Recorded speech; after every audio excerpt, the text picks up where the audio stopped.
ሰላም እንደምን ቆያችሁኝ የዚህ ሚክስ ቤተሰቦች እንዲሁም አዲሶች ለምለም ነኝ። ዛሬም እንደተለመደው በአዲስ ስራ ተመልሻለሁ። ዛሬ ይዤላችሁ የመጣሁት እዚህ ላይ እንደምታዩት አይኑ ያማረና ለስላሳ ቆንጆ እንጀራ በቀላሉ እንዴት አድርጌ እንደማዘጋጅ አሳያችኋለሁ። እንደምትወዱት ተስፋ አድርጋለሁ። ከወደዳችሁት ደግሞ ልክ እንደሁሉም ላይክ ማድረጋችሁን አትርሱ። ለቻናሌ ደግሞ አዲስ ከሆናችሁ ሰብስክራይብ አድርጋችሁ ቤተሰብ እንድትሆኑ በትህትና እጠይቃለሁ። አሁን እንግዲህ ወደ አሰራሩ ሄዳለሁ። አብራችሁን ቆዩ። እንግዲህ አሁን ስራውን ስጀምር እዚህ ጋር እንደምታዩት 6 ኩባያ የጤፍ ዱቄት አዘጋጅቻለሁ። ነፍቼን ያዘጋጀሁት ለ6 ኩባያ የጤፍ ዱቄት ደግሞ 2 ኩባያ የጤፍ እርሾ ጨምሬበታለሁ። ይሄ የጤፍ እርሾ ባለፈው ሳቦካ ያስቀረሁት የጤፍ እርሾ ነው። ፍሪጅ ውስጥ ነበር የተቀመጠው፣ ግን ለማብካት ሳስብ ወደ 8 ሰዓት የሚሆን ከፍሪጅ ውስጥ አውጥቼ ውጭ አስቀምጨዋለሁ ማለት ነው፣ በደንብ እስከሚቦካልኝ ማለት ነው። ስለዚህ ፍሪጅ ውስጥ የተቀመጠ እርሾ ወዲያው መጠቀም ጥሩ አይሆንም። ስለዚህ ምንድነው የምታረጉት? ለመጋገር ስታስቡ፣ ለማብካት ስታስቡ አውጥታችሁ አትሊስት በትንሹ 6 ሰዓት ውጭ ማቆየት ይኖርባችኋል ማለት ነው። አሁን ለምሳሌ ጠዋት ለመጋገር ካሰባችሁ እርሾውን ራሱ ማታ ብታወጡት በጣም ጥሩ ውጤት ታገኙበታላችሁ። እና አሁን እኔ 8 ሰዓት እንግዲህ አስቀምጨዋለሁ ውጭ። ከዛም አሁን እንግዲህ እንዳያችሁት ሊጤን ለ10 ወይም ደግሞ ለ15 ደቂቃ ያህል በደንብ አድርጌ በእጄ አቦካዋለሁኝ። የምጠቀመው ውሃ ቀዝቃዛነቱን የለቀቀ ውሃ፣ ሩም ቴምፕሬቸር የሆነ ውሃ ነው የምጠቀመው። ቀዝቃዛ ውሃ ባትጠቀሙ ጥሩ ነው፣ ምክንያቱም ቶሎ እንዲቦካላችሁና ቆንጆ ውጤት እንድታገኙ ማለት ነው። እና አሁን እንግዲህ 15 ደቂቃ አብክቼው ጨርሻለሁ። እና አሁን ይሄን ምንድነው የማደርገው? እንዳያችሁኝ እንደምፈልገው በጣም ውሃ ጨምሩበትና ቀጠን አድርጋችሁ ነው ማስቀመጥ የሚኖርባችሁ ማለት ነው። ይሄንን ከድኜ ለ3 ቀን ያህል አስቀምጠዋለሁ። በነገራችን ላይ የተጠቀምኩት ጤፍ የመስቀል ጤፍ ነው። እንግዲህ 3 ቀን ከቆየ በኋላ እንዳያችሁት ከላይ ያለውን ነገር አንስቼ፣ ከላይ ያለውን ነጭ የሚለውን አንስቼ፣ እዚህ ጋር ውሃ ብዙ ካቀረረ ምን ታደርጋላችሁ? ውሃውን አውጥታችሁ ወደ ጎን አስቀምጣችሁ ለበኋላ ልትጠቀሙበት ስለምትችሉ ማስቀመጥ ትችላላችሁ። ለኔ ግን ትክክለኛ ነው ብዬ ስላሰብኩኝ ምንም ነገር ውሃ አላስቀምጥኩም ማለት ነው። እና አሁን ይሄ ምንም በቃ ዝም ብሎ ንጹህ ጤፍ ነው። ስለዚህ ከጤፉ ላይ ነው እኔ ብዙ ጊዜ እርሾ የማስቀምጠው ማለት ነው። እና አሁን ለሚቀጥለው ቡኮ የሚሆን እርሾ አስቀምጫለሁ። አሁን ደግሞ እንግዲህ አብሲታችንን አብረን እንጥላለን። አብሲት ለመጣል 2 ሙሉ ኩባያ ጥጃለሁኝ ማለት ነው። 2 ኩባያ ውሃ እኔ ጣድኩትኝ። ለ2 ኩባያ ውሃ ደግሞ 1 ኩባያ የማይሞላ ሊጥ፣ የቀጠነ ሊጥ አዘጋጅቻለሁ። አሁን እንግዲህ መፍላት ሲጀምርልኝ ውሃው እሱን እጄን ሳላቋርጥ በጠብጠዋለሁ ማለት ነው። እንግዲህ የተጠቀምኩት 6 ኩባያ የጤፍ ዱቄት ነው። እርሾ 2 ኩባያ ነው። ውሃ እንግዲህ ለአብሲቱ የሚሆነውን ውሃ 2 ኩባያ፣ ሊጡ ደግሞ ለአብሲቱ የሚሆን 1 ኩባያ ያልሞላ ማለት ነው የተጠቀምኩት። እና እርሾ ከ2 ኩባያም ቢያንስም ምንም ችግር የለውም።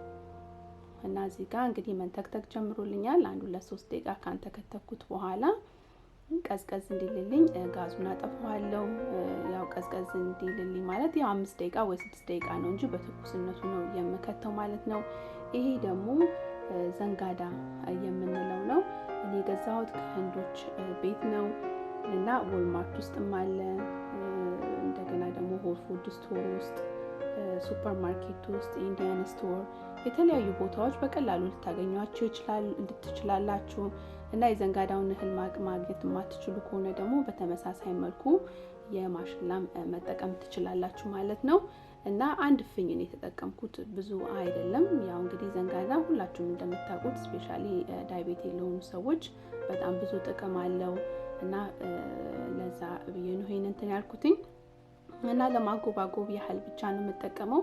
ዱቄቱን ሙሉ ለሙሉ ሊጡ ላይም ራሱ ጨምራችሁ በደንብ አድርጋችሁ እዛ ላይ ማማሰል ትችላላችሁ። እኔ ግን እንዳይጓጉል እንደዚህ አድርጎ መቀላቀሉ ጥሩ ስለመሰለኝ ነው። እናንተ እንግዲህ እንደምርጫችሁ በማሽንም ማብካት ትችላላችሁ። እንግዲህ 5 ደቂቃ ከቆየልኝ በኋላ አብሲቱ ያው እንግዲህ እንደምታዩት ወፍሮብኛል። በደንብ ማማሰል መቀላቀል ይኖርብኛል ማለት ነው። እጨምራለሁ። ስቲል የሚያቃጥል ነው። መጠንቀቅ አለባችሁ በእጃችሁ የምታቦኩ ከሆነ ማለት ነው። ከዛም ደግሞ የዘንጋዳውንም እህል ያደባለኩትንም እዚህ ላይ እጨምራለሁ ማለት ነው።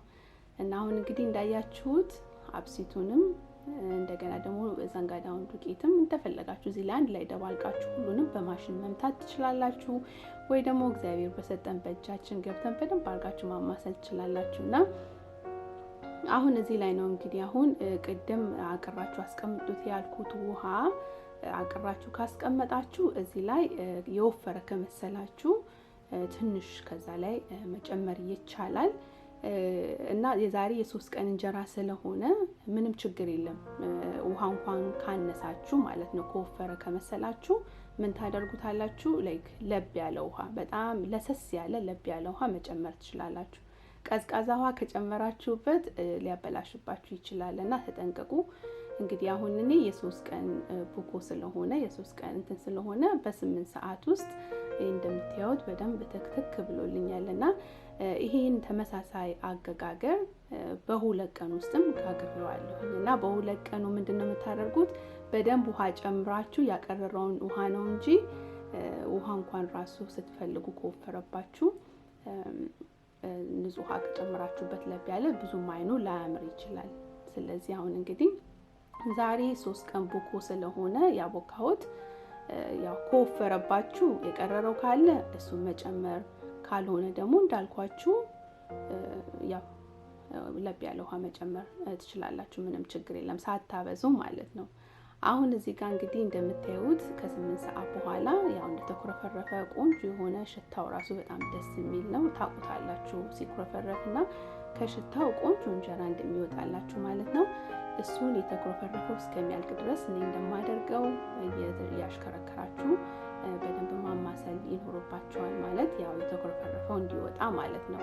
ካለበለዛ ደግሞ በጣም የተኮረፈረፈ ካስቸገራችሁ ፍሪጅ ውስጥ ለትንሽ ጊዜ ማስቀመጥ ትችላላችሁ እስከሚረግም ማለት ነው። ከዛ መጋገር ይቻላል።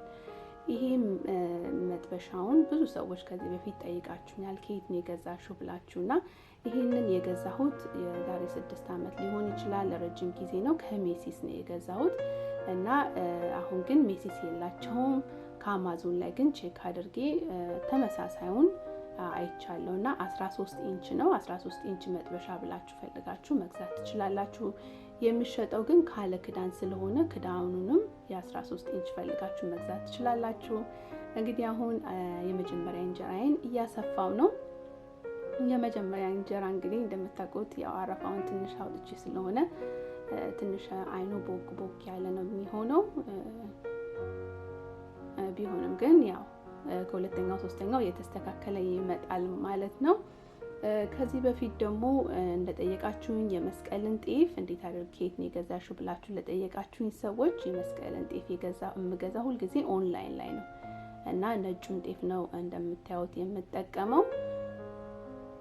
ይኸውላችሁ እንግዲህ ሁለተኛው እንጀራ ከዳር ዳሩ ራሱ አይኑ ሲወጣ ያስታውቃል ምን አይነት ቆንጆ እንጀራ እንደሆነ። በጣም ለስላሳ የሆነ እንጀራ ነው። ቆንጆ እንጀራ ነው እና 4 ቀን ድረስ ቁጭ አስቀምጬው ምንም ሳይበላሽ ቆንጆ ለስላሳ ምንም ሳናሞቀው ነው የተመገብነው። እንደዚህ ያደረጋችሁ መጋገር ትችላላችሁ። እንዳልኳችሁ በዘንጋዳም በማሽላ መጠቀም እንደዛ ትችላላችሁ። በ2 ቀንም ልታቦኩት ትችላላችሁ ወይም ደግሞ በ3 ቀን እንደኔ ማድረግ ይቻላል። በ2 ቀንም ከዚህ በፊት እንዳልኳችሁ ሞክሬው አውቃለሁ። እና እናንተ ጥያቄ ካላችሁ ምንም አይነት ጥያቄ ካመንት ላይ ተውልኝ። እንደባለፈው ሁሉን ነገር ለመመለስ እሞክራለሁ ማለት ነው። እንዳያችሁት አይኑ ራሱ በጣም የሚያምር አይን ነው። ምንም አይነት ቤኪንግ ሶዳ፣ ቤኪንግ ፓውደር እንግዲህ ያያችሁት ነው። ምንም አይነት ይሄ ሲልዘር ውሃ ምናምን ነገር አልተጠቀምኩም። በቃ በንጹህ በተፈጥሮ እንደዚህ ቆንጆ እንጀራ እንደዚህ አድርገን መጋገር እንደምንችል ላሳያችሁ ወዳለሁኝ። እና ከዚህ በፊት የኦቱን እንጀራ ስጋግር እንጀራው እንትን ዱኦቱን ልናገኘው አልቻልንም ላላችሁ በሙላ ይሄ ደግሞ እንግዲህ በማንኛውም ቦታ ሊገኝ የሚችል ስለሆነ ጥሩ አማራጭ ስለሆነ ይሄንን መጠቀም ትችላላችሁ። ካለበለዛም ደግሞ ኦልድ ፋሽን የሚለውን ኦት ገዝታችሁ እሱን ያው እቤት ውስጥ መፍጨት ይቻላል ማለት ነው። እንግዲህ ይሄ የኔ ብረት ምጣድ እዚህ ጋር እንደምታዩት ማለት ነው። ምን ዘይት ቀብቼው አላቅም፣ ምንም ነገር አልጠቀምም ማለት ነው። በፔፐር ታውል ብቻ ነው ጠረግ እያደረኩኝ የምጋግርበት ማለት ነው። እና በጣም ቆንጆ ነው፣ በጣም ነው የምወደው። እንደውም ከዚህ በፊት አንዳንዶቻችሁ ውይ ምጣድ ለምን የለሽም ገዝተን ላክልሽ ያላችሁኝ አላችሁና እግዚአብሔር ይስጥልኝ ስላሰባችሁልኝ። እኔ ከዚህ በፊት ምጣድ ነበረኝ፣ ግን እኔ ይሄን መጥበሻ ነው የምወደው። ምክንያቱም ወዲያው በቃ በ30 ደቂቃ ውስጥ ላጥላጥ አድርጌ ነው የምጨርሰውና ለዛ ነው። እንግዲህ እዚህ ጋር እንደምታዩት ከጀርባው ራሱ በጣም የሚያምር ለስላሳ ቆንጆ እንጀራ ነው። እንደዚህ አድርጋችሁ በቀላሉ መጋገር ትችላላችሁ እና እንዳልኳችሁ አስተያየታችሁ አይለኝ። እንግዲህ ከወደዳችሁት ላይክ ማድረጋችሁን አትርሱ። ለቻናሌ ደግሞ አዲስ ከሆናችሁ ሰብስክራይብ እንድታደርጉና ቤተሰብ እንድትሆኑ በትህትና እጠይቃለሁኝ። እንደ ሁሉ ጊዜውም አስተያየታችሁ አይለኝ። አብራችሁኝ ስለቆያችሁ በጣም ነው ከልቤ የማመሰግነው። በአዲስ ስራ እስከምንገናኝ ሰላም ቆዩልኝ።